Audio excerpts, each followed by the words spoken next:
to me that's more important. So am I freeing off liver 2? Or am I freeing off a peripheral nerve? Because you can't do one without the other. And if you do one skillfully, you get one, buy one, get one free, and we love that in the north. Yeah, I mean, I just think about peripheral nerves, so I never really think about them routine. So. Yeah, I'm slowly going to introduce some points. Because the last time I tried to do this course this way, so many people orientate me towards, how do you press this point? It ended up being a press point therapy session, and not the one I'm going to give you today. So that's the point, understand? So we're just going to do a few daft things. I'm not going to even bother about the following stuff like that at this moment in time. So just relax. So we've got a heavy leg, and it doesn't really want to go past there, does it? Oh, I can put it that way. No, but I'm feeling its weight. Okay, all right. And I've got an end feel there. Somebody help me?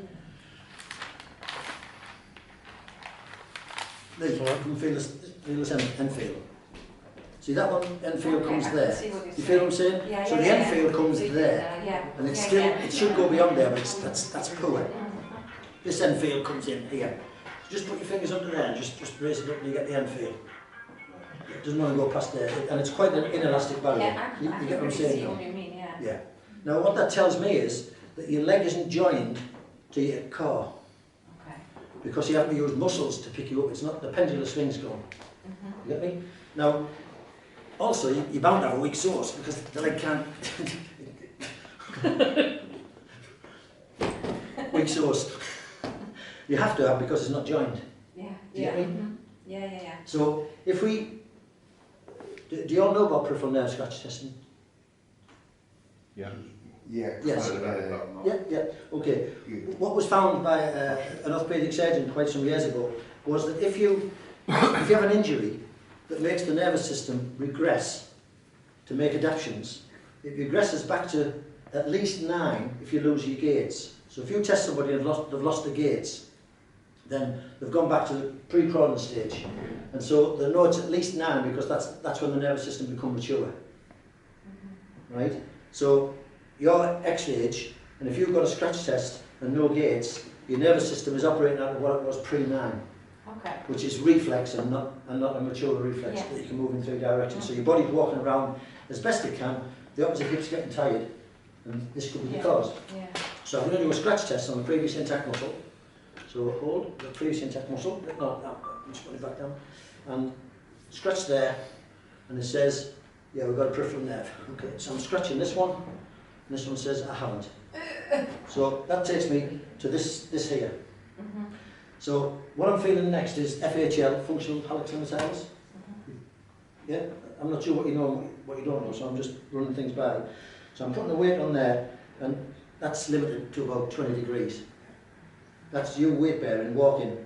The big toe says I can only go there for you. But it's enough to get you round, but it's not enough to function. If I weight bear this one up, see that one, still goes to 90. This one doesn't by a long chalk.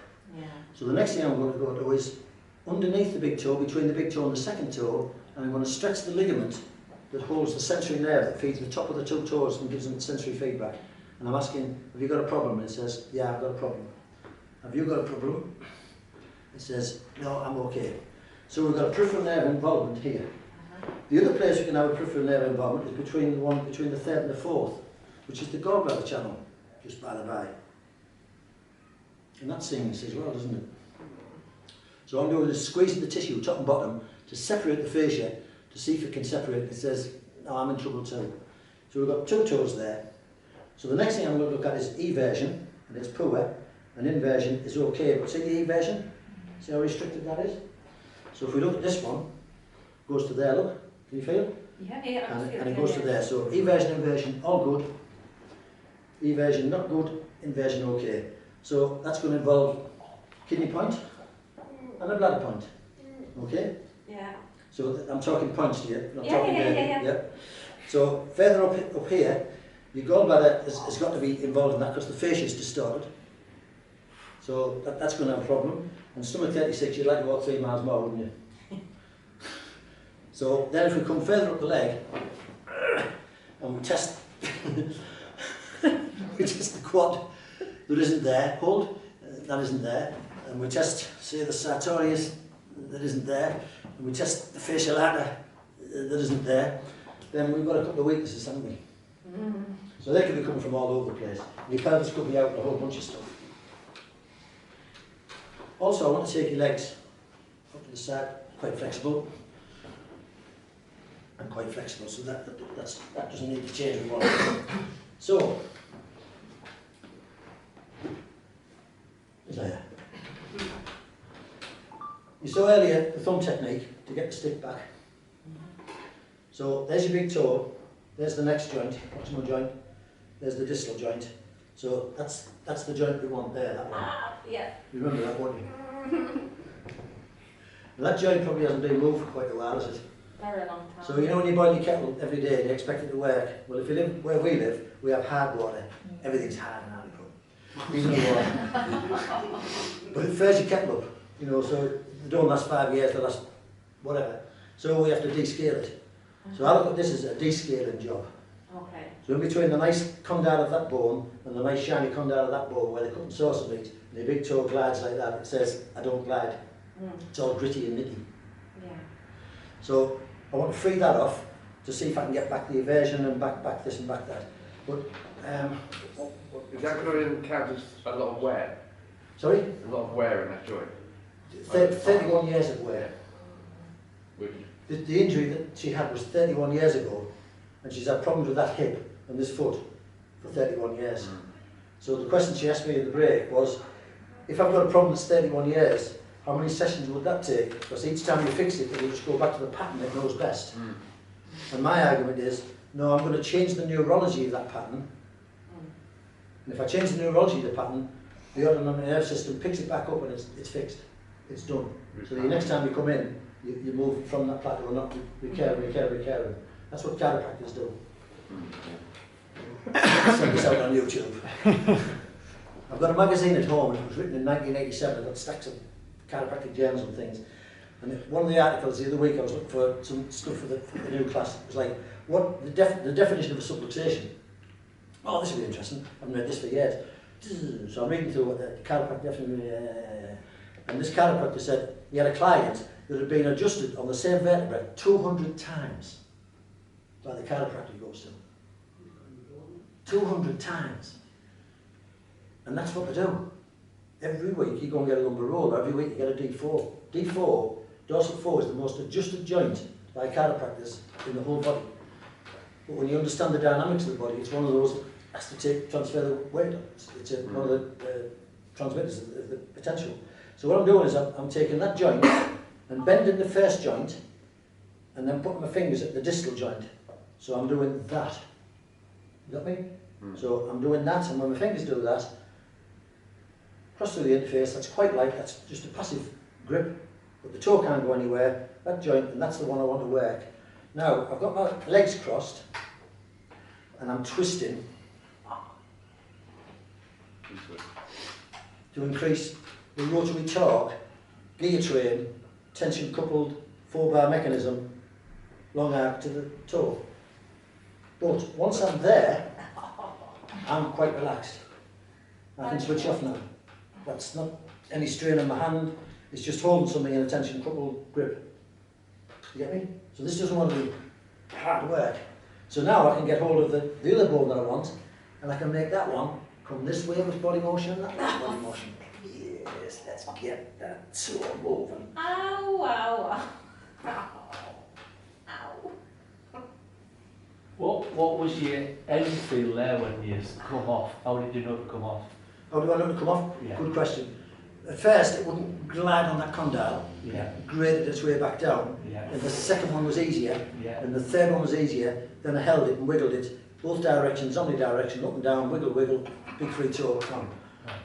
So it's now doing what I wanted to do. were you picking up on the gallbladder as well when you did that final move? You might. We'll cover that later, because we've got to run up channels yet and things. But all I've done is free the toe off. That's all I've done.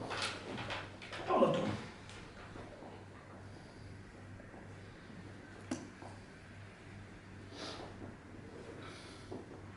Hold now.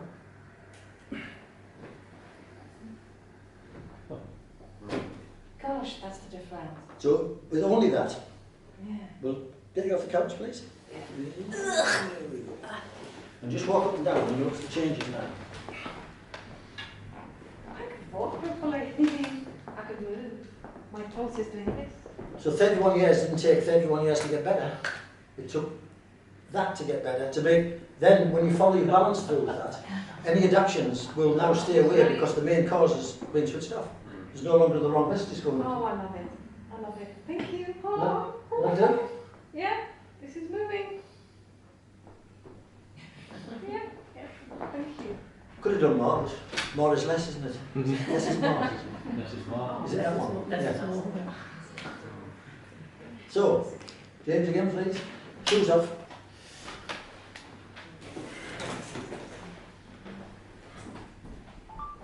The big toe is part of a kinematic chain that goes from the bottom to the top. Dennis, can I just ask, are you still expect to get the same results if they've had any intervention like pinning and things like Oh. that? Any intervention lessens what we can do Right. dramatically.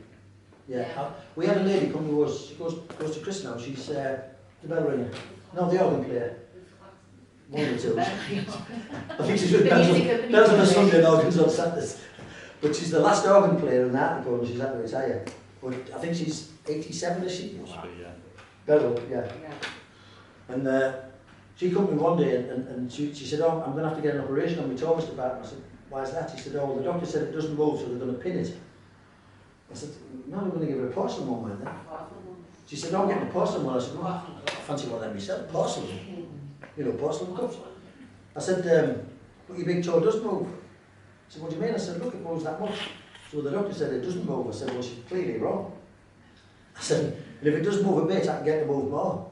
I said, if I can get it 10 degrees more, just have to get to 90, you'll be able to walk so functionally well, it won't be a problem. So she burst out the tea, said, well, we're going to tell the doctor. I said, tell her that. Tell her I've made it move. Let her phone me up and say, the toe doesn't move, I'm going to operate on it. It does move. I'm bullied. So we changed that for her. Now, once you've had the pinning, because Karen, one of our practitioners, had hers pinned, there's not much you can do afterwards. Yeah. You know, you're going to break the pin, you're going to break the joint, you're going to do various things, so you've got to be careful. Really careful. So what I'm going to show you with James, and I'll do it on the couch first so you can see it better, and then we're going to practice this a bit, is the big toe will talk to the head. Because it's joined. If you do it badly, you end up with a toe in your hand. But if you compress it first, you've got a signal that goes all the way through that kinematic chain, all the way to there. Just like the floor.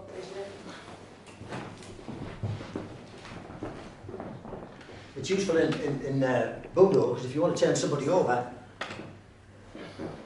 then you can do it from the foot, because it'll turn the spine up, it'll turn out the spine. Quite passively. So that's your tension coupling. So you can make things happen all the way through the body from your pressure. Now, the pressure isn't pressing, because if you press, the body's got a nervous system that pushes you out. You've got to cross the interface first. And that's what part of these movements are about. So even though I'm kneeling, when I want to increase the thumb pressure, I'll lower the whole body and the thumb gets pressed as a kinematic chain. I'm not doing nothing with my body, pressing from my shoulder and trying to press there, which tightens your jaw up. So if you feel your jaw tightening up, you're pressing. So it's about compressing the body.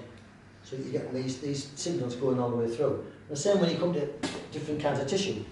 So say we're up on here and we're working, you could be working the stomach channel, but you could be freeing off the fascia and the quads. And you want your thumbs to do the work. Your thumbs have to go in to the depth you want them to go in. And you've got to be comfortable doing it, you know, to get that release.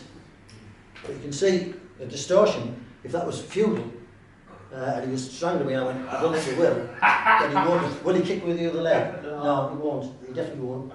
No chance of that at all. So that's the sort of pressures we're talking about. So if you get your partner and you get hold of the whole foot, get hold of the calcaneum and the toe and compress the two together, a little bit of compression. That's all you're doing, is just the two are meeting. And then start to turn the foot. And you'll start to get the head to turn. That's all we want to do. The fact that you realise your tension coupling for that to happen. Whereas if it's just passive, the leg's moving by itself, it's moving in the hip socket, it's not going further up. We need to connect it a little bit more and make that happen. It's your body as well moving, isn't it? Sorry? It's your body moving as well. Oh, absolutely. Yeah, And that's why you can see need that. notice this. Because what I'm doing is to increase the pressures, I'm on my toes, which gives me a better kinematic chain than being flat. Because again, the toes are now working. So I'm on both toes. There's my lumbar arch. So I'm always in posture. I'm going to squeeze. Squeezing needs flexion. So I'm using my flexor muscles, but I don't want to pull to my shoulder. That's just gripping. That's no good.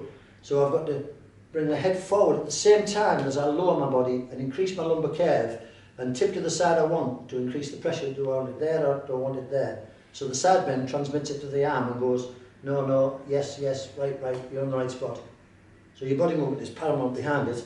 But even before that, we'll get this where you just start to turn the head with that little bit of compression there and you turn the head. So it's like, just flip over for me, there we go, and come back. That's good. Okay? If you want to put some photons on the floor, I don't think they've hovered, but... Can I feel it, please? Yeah, absolutely. Yes.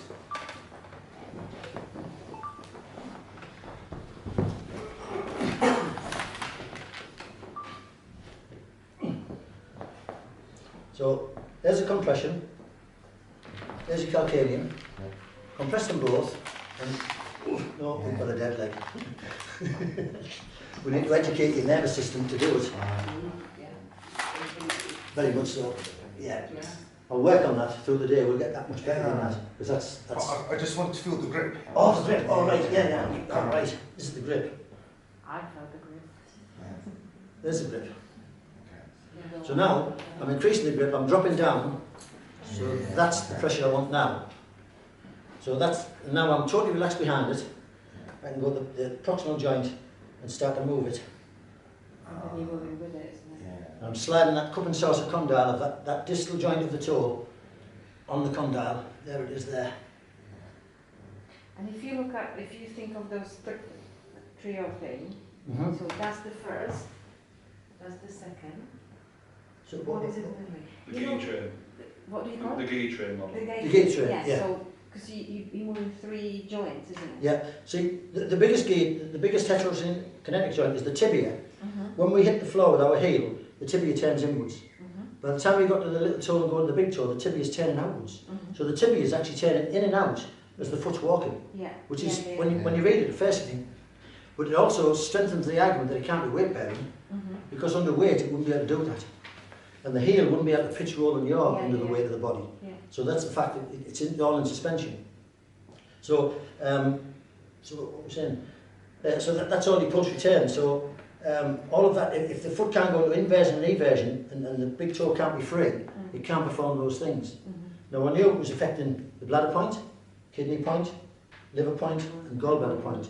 All of those distally could be making you feel indigestion, headaches, all sorts of things. And this is where you'd start, you know, I mean, because you do the acupuncture, you know that it's far away, it's still that potent. It's trying to come into the people there, so, but it's my foot, I come with a headache.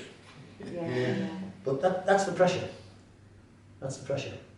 Now, if you sit up to a squat position, right, so you're in a squat. Wrong clothes today. Once in wrong trousers. It's a warm day. So you grip me with that hand. I know I'm going to do it one hand. Right? And it's like, oh, you got me. So what can I reach? I go, I can reach there.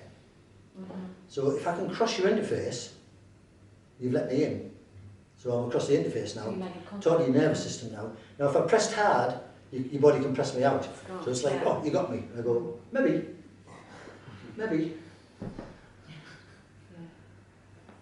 So now I want you to pull me a bit. You know, get to a stance where maybe if you're kneeling, you could be stronger. So you start to pull me. Right? You start to pull me and I go, no, I don't want you to pull me. Are you sure you're pulling me? You weren't trying properly. Yeah, you're trying now. No, this way. Now you go, where's the point? There isn't one. But it's interesting, you lifted yourself, you adjusted to what was... And see, if you grab both hands, and you're totally restraining me, which you've got the power to do, then one of the other tricks is, I'm making my forearms bigger right now, so that you're like the pickpocket. That's the size of my watch. So when you take my watch off, I won't notice it's gone. So I've left you a memory of that's where my wrist is, but actually it's there. No, you're nothing. Sneaky tricks. And that's how we would do things like that. And you go, well, how's that work?